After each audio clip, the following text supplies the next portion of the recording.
Na hát vettük az S és az X, és bele-bele nyaldostunk a 3-as és Y-ba kérdések révén, és belekanyarodunk a legeladottabb autóiból a Teslának, ez a 3-as és az Y.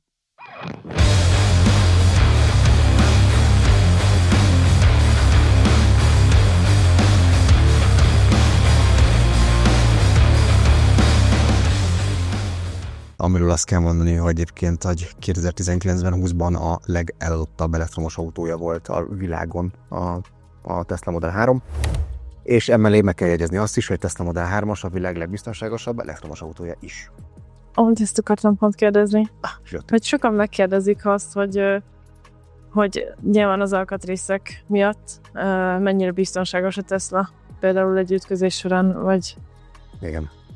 Igen, 2019-ben és 20-ban a legbiztonságosabb elektromos autó lett, bár ezt ennek utána kell nézni, mert legeladottabb elektromos autó lett, de a legbiztonságosabb autó is lett az egyik évében, mert folyamatosan jól szerepelt, tehát az egyik legbiztonságosabb elektromos autó a 3-as. Sok férfinak szempont, hogyha mondjuk egy óvodába járós második autóként vásárolják, akkor hogyha összeterik az autópályán a gyerekkel a hátsó ülésen, akkor mennyire egy jó autó, és maximálisan, tehát egy nagyon-nagyon biztonságos autóról beszélünk. Egy nagyon masszív szerkezetet kapott az autó, ami borzasztóan jól szerepel a törésteszteken, még a mai napig, és ez ugyanez igaz az Y-ra is egyébként, mert ugyanarra az alvázra épül az egész autó, 75%-ban megegyezik a Model 3 és a Model Y 75%-ban ugyanaz az alkatrész mennyiség, vagy alkatrészeket használja. 2021-ben csak azért nem lett a legeladottabb elektromos autó a 3-as, mert átvette az Y. Úgyhogy folyamatosan egy nagyon erős alternatíva használatban, és új autóként is. Azért egy erős alternatíva mindig a 3-as használt, és új autóterén is, mert annyira leegyszerűsítették a Model 3-asnak a gyártósorát, és az Y-nak is egyébként, amit látni is fogtok majd szeptember 18-án, amikor elmegyünk a Giga Berlini gyárlátogatásra, amit egyébként a Tesla Owners tagoknak egy nyitott dolog volt, tehát a Tesla Owners tagjait elvisztük a Giga Berlini gyárlátogatásban, sajnálom, Gerei nem érsz rá, pedig szívesen láttunk volna. És meg fogjuk nézni ezt a gyártósort, amiről most beszélünk éppen. Tehát leegyszerűsítették, és nem pipálható, extrázható dolog volt a felszereltsége, hanem azt mondták, hogy minden benne van, és egyedül, amit nem lehet, vagy meg lehet hozzá vásárolni, az az Autopilot, mert alapvetően, és ez is egy tiszta dolgot ezt a részéről, az Autopilotot kapja az összes autó, van Autopilot benne, de csak az alapcsomag, az a Basic Autopilot, ami egyébként jól szuperál, mert te is Basic Autopilotot vezetsz általában, és a Basic Autopilotot vezetek általában, tehát egy nagyon jól szuperáló Autopilot van az autókban alapvetően, és erre rávehetsz egy magasabb fejlettségi szintű Autopilotot. 3 fajta Autopilot van, a Basic Autopilot, az Enhanced Autopilot, ami a közepes, és az FSD, a Full Self Drive, ami a teljes önvezető rendszer. És ezek úgy néznek ki, hogy 1,4 millió forintos ráfizetéssel lehet megvenni az Enhanced Autopilotot, és 2,8 millió forintos ráfizetéssel lehet megvenni a Full Self Drive-ot, a teljes önvezetést. Az önvezetés most már lassan a világon csak nálunk nem működik. Az S-ben kitértünk arra, hogy az európaiak úgy próbálják, a német autóipar úgy próbálja hátráltatni a Teslát, ahogy tudja, és ebben az Autopilot használhatósága is benne van, mert hogy nem engedik a Teslának még az önvezetést. Az egy dolog, hogy nem feltétlen tudja még, de Amerikában, Ausztráliában, Új-Zélandon, Angliában, Svájcban beta teszt és használható funkció az FSD. Európában most még kevesebb felhasználható dolog van az FSD-ben benne. Amit én nagyon szeretek, és még jelenleg különbség az FSD és a normál Autopilot között az, hogy az FSD megáll a piros lámpára, megáll a stop táblára, sávot vált, úgyhogy nem veszi ki az Autopilotot, hanem magától sávot vált.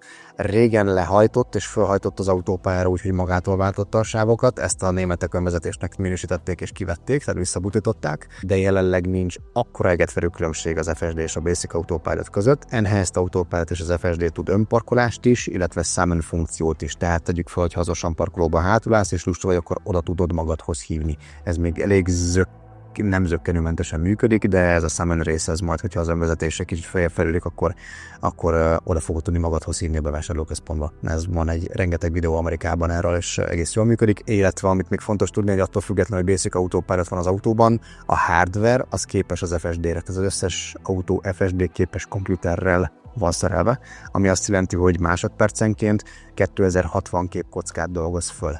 tehát hogy az összes ütközéssel kerül, és ezért is a világ legbiztonságosabb autója, mert az összes ütközéssel kerülő ráfutásgátló, sáválhagyás figyelmeztető, az másodpercenként, az a komputer, ami ezeket elemzi, az másodpercenként 2060 képkockát dolgoz fel. És így viszont az ütközéssel kerülő rendszerei azok nagyon kifinomultak, tehát hogyha valaki az Autopilot elkerülő crash videókat néz Amerikába, akkor nagyon nagy mentéseket csinál az Autopilot. Csinál hülyeségeket is, igen, de csinál szép mentéseket. Általában több szép mentést csinál, mint hülyeséget. Magyarországon, amit nem tud értelmezni az Autopilot, az a körforgalom. Amerikában nincsen körforgalom, és azt nem látja. Úgyhogy körforgalomra ezt ki kell venni, körforgalom után be kell rakni. De az Autopilot az egy zseniális dolog akkor, hogyha mondjuk az ember utazik vidékre, és gyakorlatilag itt felügyeli a vezetést. Nem vezet, hanem felügyeli a vezetést. Tehát, hogy kevésbé fáradsz el egy 2-2,5 óra út alatt, főleg, hogyha elmész mondjuk Olaszország, vagy ilyesmi nagyobb, hosszabb távra 8 óra, 10 óra, akkor nem fáradsz el annyira, mert csak felügyeled a vezetést. Úgyhogy kitértünk egész szépen az Autopilot részére, de akkor a 3-as 2019 óta gyártották a 3-ast. 18-ban mutatták meg, 19 harmadik hónapjában kezdték meg a tömeggyártási részét.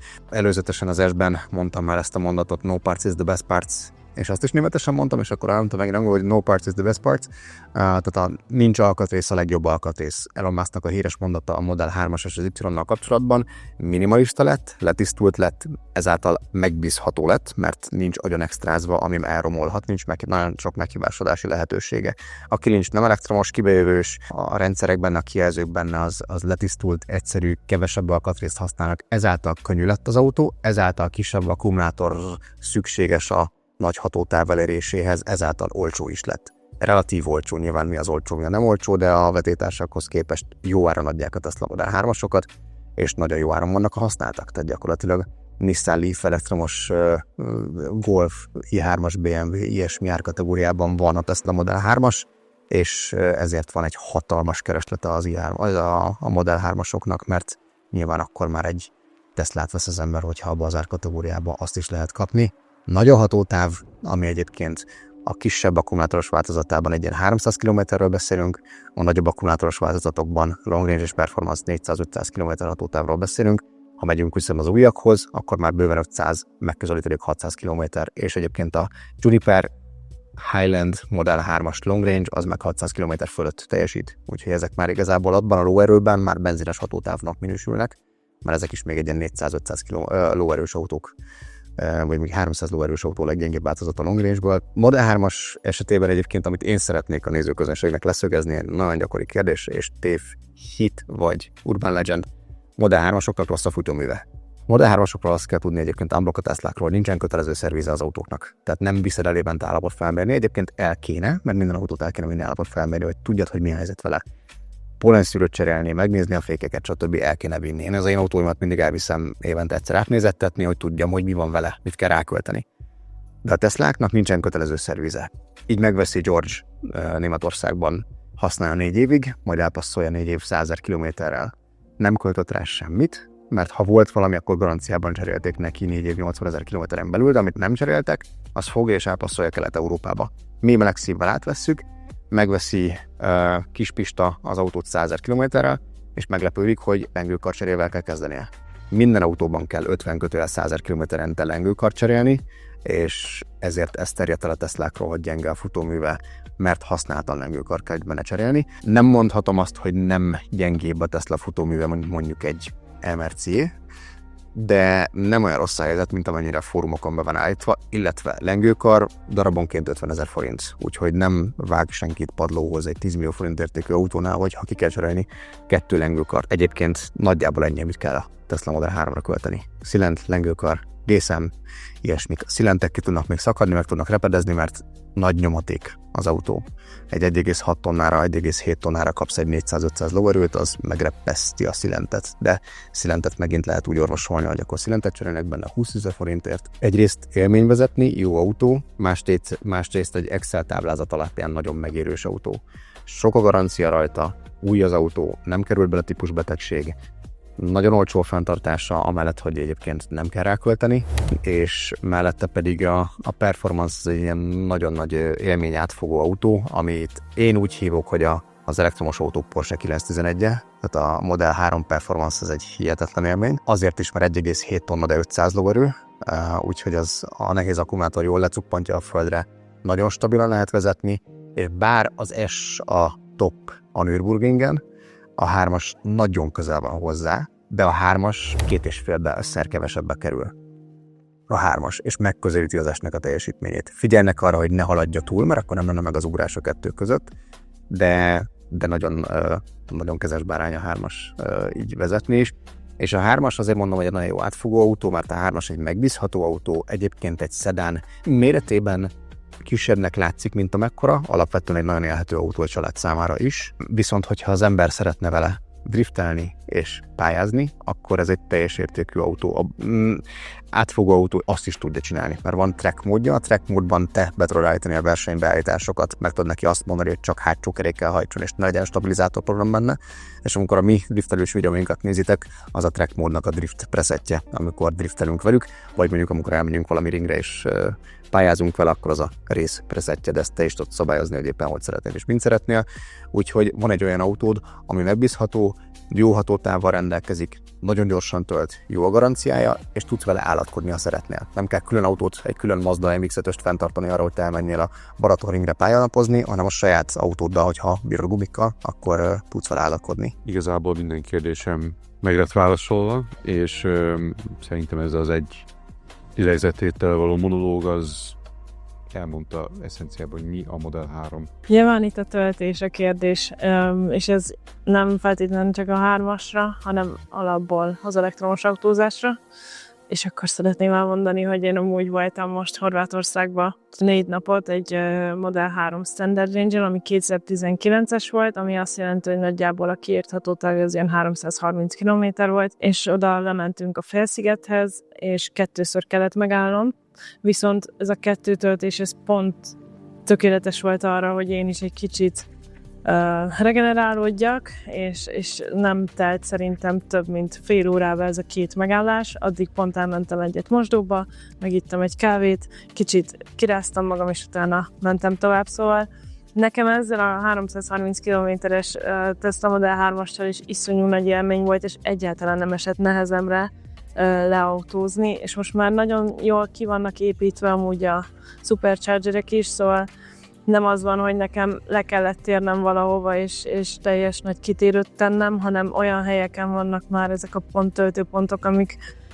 igazából tökre útba esnek, és nem esik nehezemre ezzel közlekedni akár hosszabb távra is. Igen, tehát ez volt a legkisebb akkumulátoros változat, a legrégebbi, legkisebb akkumulátoros változat, amivel elmentél Horvátországba. Auráról azt kell tudni, hogy Tesla fertőzés veszély az jelentős, tehát általában aki körülöttem bóklászik, mászkál, az előbb-utóbb beleütközik ebbe a Tesla témába, és mivel a Tesla alapvetően fertőző, ezért meg szoktak fertőződni az emberek.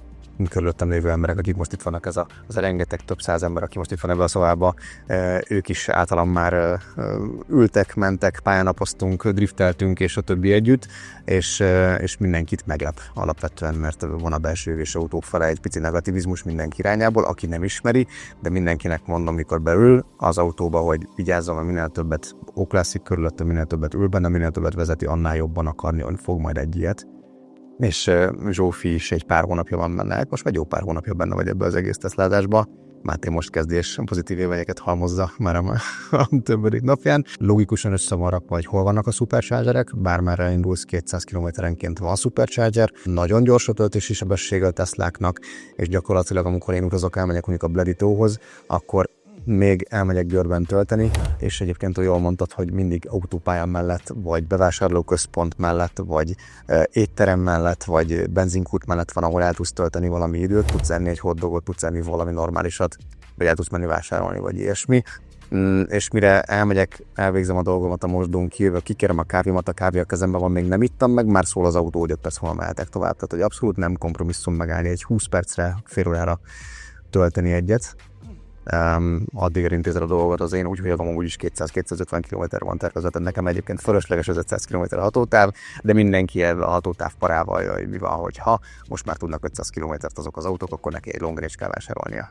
Hát meg amúgy az volt érdekes, hogy amikor kifele mentem, akkor este mentem, viszont amikor visszafele jöttünk, akkor pont ilyen csúcsidőben, és akkora sorok álltak, ugye az összes benzinkúton, ott a rendes... Hülye belső égésű autóknak a benzinputyán, helyi! hogy akkora sorát már magán a töltőoszlopoknál is, hogy mire kivárod, hogy odaérj a töltőhöz, mire megtankolod a kocsid, mire bemész, és még iszol egy kávét, és mégis arra kerülsz a pénztárnál, és szóval, hogy meg mi is, amikor például családdal mentünk, akkor is beültünk, ettünk egyet, és az is minimum 1 vagy másfél óra volt, és észre se vettük, de ott töltöttünk. Szóval, hogy tökre nem esett nehezemre eltölteni, és észre sem vettem igazából, hogy most nekem ott várnom kellett, és úgyhogy... TikTok az túl sokat veszekedni a belső égésű néppel, a berögzötten belső égésű néppel. A jó érveket szoktak felhozni az elektromos autók ellen, amit illedelmesen próbálnak megválaszolni, és az egyik például mindig ilyen, hogy 5 perc alatt megtankolok, és melyik 1000 kilométert. Egyrészt egészségedre, a pisis flakontot hátul lelobogtad nagyon. Másrészt meg igen, ugye ez a Bledi utazásra, amikor mentünk a Bledi tóhoz, én pont azt néztem, hogy benzinkút és étterem mellett volt a Tesla Supercharger, és megnéztem az utolsó volt, aki beállt a benzinkútra, és azzal hasonlítottam össze az én időmet, hogy én akkor mit tudok tölteni. És én megtöltöttem, ettem egy hotdogot, és megpisültem, és megkávéztam, és már mentem tovább, mire beállt a belső égésű autó a benzinkútra. Úgyhogy nem mondanám így összességében egyébként hosszabbnak a közlekedéseket, mint a belső égésűvel. Én, aki mindig is belső égésű motoros autó körül volt, nekem pont nem a fogyasztás vagy a töltés ideje volt az, ami esetleg visszatartott attól, hogy így komolyabban érdekelni egy elektromos autó. Én autóm is elmegy kb. 400 km-t, 500-at, és utána tankolni kell. Átlagban az is, hogy 5-10 perc szokott lenni nekem is, és szerintem az teljesen oké, hogyha mondjuk 20 percet kell tölteni egy elektromos autót, de az 20%-tól akár 80%-ra teljesen feltölt, és még egy 300-400 km van benne. Ez nagyjából egy szinten van a legtöbb benzines autóval, az én tapasztalatom. És viszont azt hozzá kell tenni, hogy ezt viszont negyedáron tudja. Ez a másik részéről, amit nem... Én fejből nem tudom, mik az árak. Igen. Mennyiért lehet tölteni egy elektromos autót. Soha nem töltöttem még elektromos autót. Bevallom. Úgyhogy én kíváncsi vagyok, mennyibe kerül általában akár mondjuk egy 100 kW-os S-modellnél, vagy egy kisebb action, és mennyi idő? Ha költségekről beszélünk egyébként, akkor ezt most általánosítva mondhatom az összes Tesla esetében, meg általában egyébként elektromos autó esetében. Ha otthoni töltés, ugye a kvóta, ami fölött, ha fogyasztasz, akkor 70 forintot fizetsz, az a rezsicsökkentés nélküli, kilowattára az áramnak, és hogyha az a kvóta alatt vagy, akkor 36 forintot fizetsz. Elektromos autóval általában a kvóta fölött szokta lenni, tehát 70 forinttal számolunk, de hogyha friss elektromos autós vagy, és még nem alattad meg a kvótát, akkor 36 forint 1 kilowatt. Ami azt jelenti, hogy ha 0-ról 100-ra töltöd mondjuk a Tesla Model 3 Long Range-t, amit tegyük föl 75 kWh akkumulátorral rendelkezik, de soha nem töltesz 0-ról 100-ra, tehát a másik dolgot meg kell érteni, hogy általában 20-ról 80%-ra töltöd, mert az a napi, heti használatod, amit éppen autózol az autóba, de ha 0-ról 100-ra töltöd, akkor jössz ki nagyjából egy 2100 forintra, amivel mész mondjuk egy ilyen 500 kilométert. Tehát ez benzines hatótávra átszámolva. Jó. 1,7, ha 70 forinttal számolunk. Aha. És nem 70, akkor meg a fele? Hát akkor igen, akkor egy alatt vagy. Úgyhogy ez potom összeg a belső égésű autózáshoz képest, amit még hozzá kell tenni itt szinten a töltések és a költségek mellett az, hogy nem szervizeled. Nincs éves kötelező szerviz, nincs gyújtótércsőcsere, nincs DSG váltóolajcsere, nincs vezérléscsere, nem ment tönkre valami, mert a belső égésű autó alapvetően, és ez egy fura, hogy nagyon sokan félnek az elektromos autótól, mert a belső égésű autó egy sokkal összetettebb, több komponensű autó. Millió egy alkatrészből áll a belső égésű robbanó motoros autód, amiben több meghibásodási lehetőség van nyilván. És azért az idősebb autóknál, főleg az idősebb német autóknál elég jellemző, hogy évente azért 1 millió forintot rá kell csolnod az autóra, hogyha ez az tönkre megy. Úgyhogy itt amellett, hogy sokkal olcsóbb a közlekedése a Teslának, amellett sokkal olcsóbb a fenntartása is a Teslának. Viszont visszatérve hogyha töltés, igen, hogyha a Superchargeren töltesz, akkor jelenleg 160 forint egy kilowatt a Tesla Supercharger a töltőoszlopon, amivel úgy fogsz kijönni, hogy de fáradt vagyok fel. 160 forint per kilowatt, amivel megtankolod a 75 kWh-órás autórat, ami azt jelenti, hogy 12 000 forint lesz a teletank 75-es akkumulátor esetében, mondjuk egy Model 3 Long Range esetében, és azzal mész el 500 km környékét. De az átszámolva az a rádiós fogyasztás. még 4-5 liter közötti fogyasztás. Az olyan, mint egy kis motoros dízel, csak nem $500-vel. Igen, és ez csak az utazásnál, ez csak az Superchargeren. A többi, az összes többi az alacsonyabb töltés. És a legdrágább. Ez a legdrágább, ez jó. Ez mint amikor az autópályán tankolsz a belső és jobbóda. Ez például egy olyan dolog. Bekerülési költségek, töltési költségek és a fenntartási költségeket átvettük. Van-e egyéb kérdésetek a Model 3-assal kapcsolatban? Ha nektek van, akkor írjátok meg kommentbe, és akkor ki tudjuk fejteni egy videóba. Geri, megírod kommentbe, hogyha van kérdésed? Úgyhogy a következő videónk az a Model Y lesz, úgyhogy térjünk a Model Y-ra szerintem.